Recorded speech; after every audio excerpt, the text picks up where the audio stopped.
Hello guys, today in this lecture we will understand the article 3 of the Indian Constitution. अब constitution का जो article 3 है वो किस बारे में बात करता है? आर्टिकल 3 बात करता है regarding the formation of new states and alteration of area boundary और नेम्स ऑफ एग्जिस्टिंग स्टेट्स। अब इससे जो पिछले लेक्चर हमने डिस्कस किया था वो था आर्टिकल 2 के बारे में। अब क्वेश्चन ये है कि आर्टिकल 2 आर्टिकल 3 से कैसे अलग है? आर्टिकल 2 आर्टिकल 3 से कैसे अलग है? तो देखो, आर्टिकल 2 किसके बारे में बात करता है? आर्टिकल 2 बात करता है रिगार्डिंग द एडमिशन और establishment of new states, regarding the admission और इस्टेब्लिशमेंट ऑफ न्यू स्टेट। और आर्टिकल 3 बात करता है regarding the formation of new states, formation of new states. अब इन दोनों में डिफरेंस क्या है?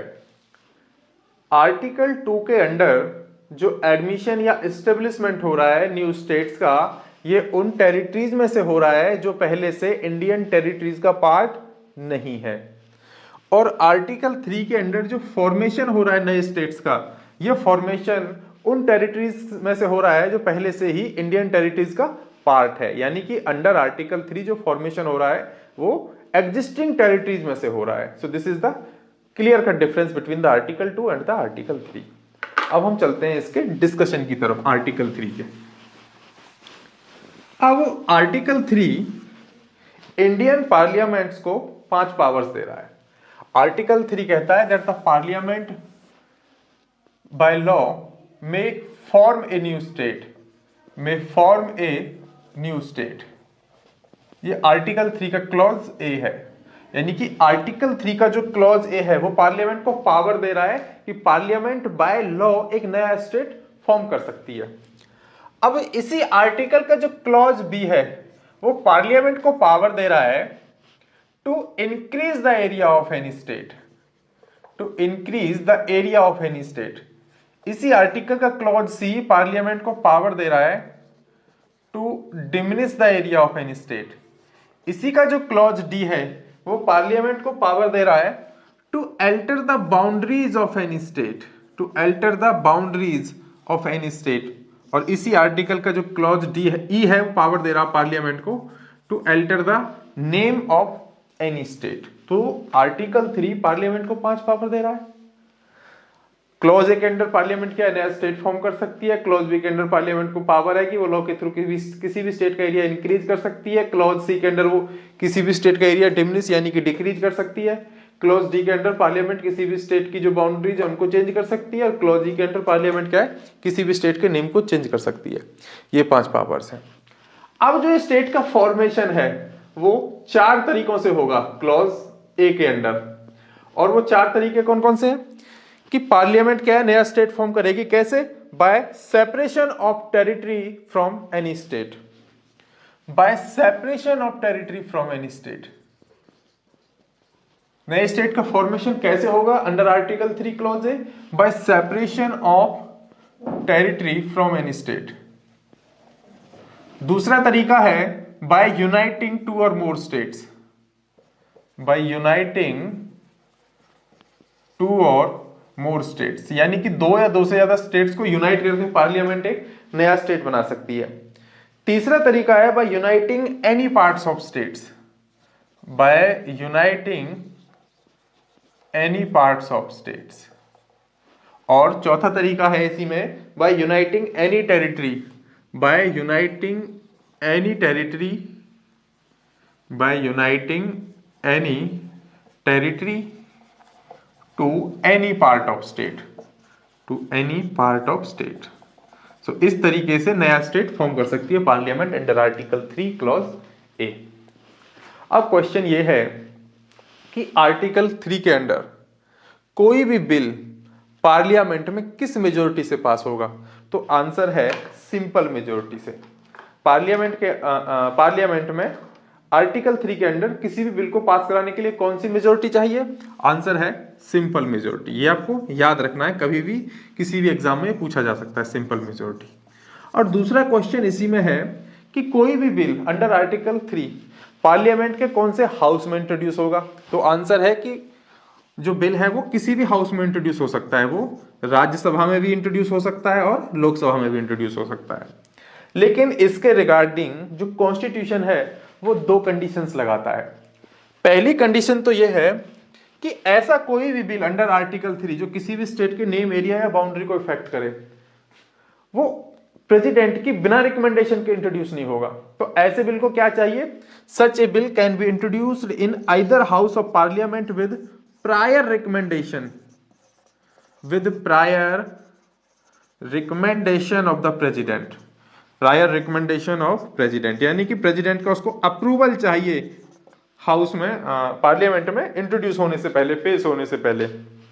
और दूसरी कंडीशन ये है कि अगर ये बिल किसी स्टेट के नेम, एरिया या बाउंड्री को इफेक्ट कर रहा है, then the president is required to refer the bill, president is required to refer the bill to the state legislature, to the state legislature of the concerned state to express its views within the time period specified by the president। और अगर president चाहे तो इस time period को extend भी कर सकता है। तो दो कंडीशन कौन कौन सी है? पहली तो ये कि ऐसा कोई भी बिल कब पेश होगा, with the prior recommendation of the president, तब वो इंट्रोड्यूस होगा। और दूसरी कंडीशन ये है कि अगर वो बिल किसी भी स्टेट के नेम, एरिया या बाउंड्री को इफेक्ट कर रहा है, then president is required to refer the bill to the state legislature of that concerned state to express its views within the time specified by the president। अब जो एक बार bill president ने state legislature को भेज दिया कि within this time period that legislature has to express its views, अब फिर दो बातें होंगी। पहली बात तो यह है कि जो स्टेट लेजिस्लेचर है वो within the time period क्या है, अपने व्यूज को एक्सप्रेस कर देगी, अपने ओपिनियन को दे देगी प्रेसिडेंट को। अगर state legislature within the specified time period अपने व्यूज को एक्सप्रेस कर देती है on that bill, even then parliament is not bound to accept the views.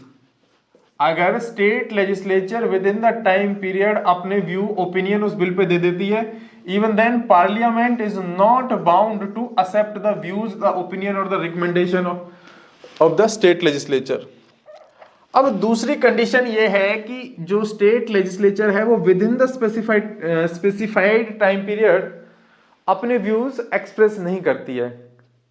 अगर स्टेट लेजिस्लेचर के व्यूज पार्लियामेंट को नहीं मिले हैं, even then the parliament can introduce the bill in the house, parliament can introduce the bill in the house, the bill can be introduced in the parliament. अगर उसके जो views हैं state legislature के, अगर वो व्यूज प्रेसिडेंट को नहीं मिले हैं, even then the bill can be introduced in the parliament. ये है, not in the house, in the parliament. ये हो गया।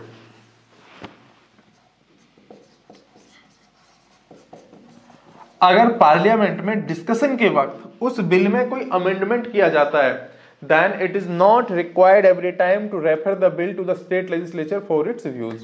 So this was all about the article 3 of the Indian Constitution। लेकिन अभी इस पे क्वेश्चन रह गया है। वो क्वेश्चन क्या है कि आर्टिकल 3 का जो क्लॉज सी है वो पार्लियामेंट को पावर दे रहा है, पार्लियामेंट को to diminish the area of any state. अब क्वेश्चन ये है, does the power of parliament to diminish the area of any state also includes the power to cede Indian territory to a foreign state? This is the question. I am not asking this question.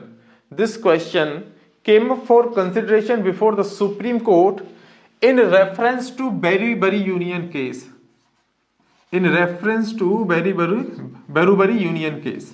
देखिए हुआ क्या था, उसका थोड़ा सा background देख लेते हैं। At the time of the independence, ये जो टास्क था इंडिया और पाकिस्तान के बीच में बाउंड्रीज को डिमार्केट करने का, ये टास्क किसको दिया गया? सर रेडक्लिफ को। किसको दिया गया? सर रेडक्लिफ को।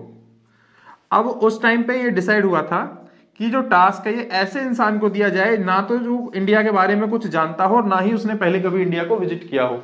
ऐसा इसलिए जिससे कि जो डिमार्केशन है ये क्या है, ये बायस्ड ना हो, ये पार्शियल ना हो डिमार्केशन, ये क्या फेयर रहे, ट्रांसपेरेंट रहे। तो ये टास्क दिया गया सर रेडक्लिफ को, और रेडक्लिफ ने डिमार्केशन कैसे किया बाउंड्रीज को, उसने क्या किया कि उसने थानाज को डिवाइड किया between the India and the Pakistan, और इन्हीं थानाज की जो बाउंड्री थी that became the ultimate boundary between the India and the Pakistan, ultimate boundary of between the India and the Pakistan. अब ऐसा ही एक थाना था जलपाईगुड़ी डिस्ट्रिक्ट में, बैरूबरी, बैरूबरी। अब रेडक्लिफ ने ये जो थाना था बैरूबरी किसको दिया, ये दिया तो था इंडिया को, लेकिन वो इस बात को जो अवार्ड था डिमार्केशन का, जो टेक्स्ट था उसमें लिखना भूल गया, and this gave an opportunity to Pakistan to claim over the Berubari. अब बैरूबरी के कारण दोनों में क्या डिस्प्यूट रही टिल 1958, और 1958 में फिर नेहरू नून एग्रीमेंट हुआ, नेहरू नून एग्रीमेंट। नेहरू जो उस टाइम के प्राइम मिनिस्टर थे इंडिया के, और फिरोज खान नून जो उस टाइम पे प्राइम मिनिस्टर थे पाकिस्तान के। अब नेहरू नून एग्रीमेंट से ये डिसाइड हुआ कि जो बैरूबरी है, ये जो टेरिटरी है बैरूबरी, इसको इक्वली डिवाइड करके डिस्ट्रीब्यूट कर लिया जाएगा between the India and the Pakistan. और ये सब हुआ against the wishes of the West Bengal government.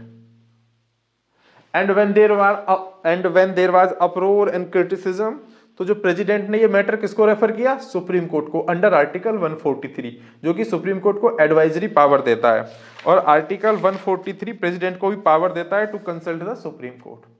और सुप्रीम कोर्ट ने कहा कि आर्टिकल 3 क्लॉज सी जो पावर दे रहा पार्लियामेंट को to diminish the area of any state, इस पावर का यूज करके पार्लियामेंट जो टेरिटरी है वो सीड नहीं कर सकती किसी दूसरी कंट्री को। अगर पार्लियामेंट को टेरिटरी सीड करनी है देन पार्लियामेंट को क्या करना पड़ेगा, पार्लियामेंट को कॉन्स्टिट्यूशनल अमेंडमेंट एक्ट लेके आना पड़ेगा under the power and the procedure as mention in article 368, article 368। और इसीलिए नेहरू नून एग्रीमेंट को इफेक्टिव बनाने के लिए, यानी कि इसको इंप्लीमेंट करने के लिए 9th कॉन्स्टिट्यूशनल अमेंडमेंट एक्ट आया था, कब, 1960 में।